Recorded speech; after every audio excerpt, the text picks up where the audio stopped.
ఆ క్షణంలో వాడు అమ్మాయిని వదిలేశాడు అనుకున్నాం, కానీ తర్వాత తెలిసింది వాడు అసలు అమ్మాయిలనే వదిలేశాడు. నేను ఇదంతా నీకెందుకు చెప్తున్నానంటే, నువ్వు వాడిని గౌరవించకపోయినా పర్లేదు, కానీ అసహించుకుంటే మాత్రం నేను తట్టుకోలేను. వాడు నా అన్న కొడుకు, నేను భుజాల మీద ఎత్తుకుని పెంచిన కొడుకు.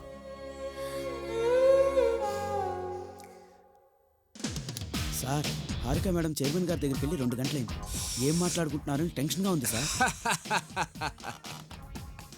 కభీ కభీ అభితో పెట్టుకుంటే ఏం జరుగుతుందో ఈ పాటికి తెలుసుకుని ఉంటుంది. అంటే తీసేస్తారంటారా? పిచ్చోడా, నా చిన్నప్పుడు పాలల్లో చెంచా పంచదార తక్కువ వేసిందని పని మనిషిని తీసాడు మా బాబాయ్. ఆహా, వస్తోందండి.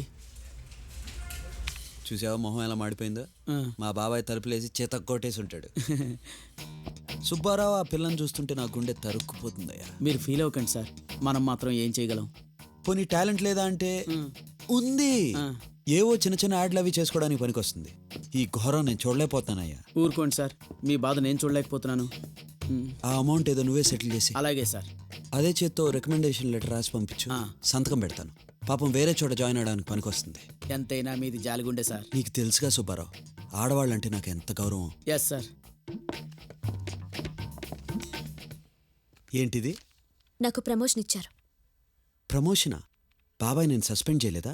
లేదు, మేనేజర్గా ప్రమోట్ చేశారు. మేనేజర్గానా? మరి నేను? మిమ్మల్ని సస్పెండ్ చేశారు. నన్నా? ఏం మాట్లాడుతున్నావు నువ్వు? ఎక్కువ షాక్ అవ్వద్దు, ఆ లెటర్ చదువుకోండి. Mister Abhiram, you are suspended.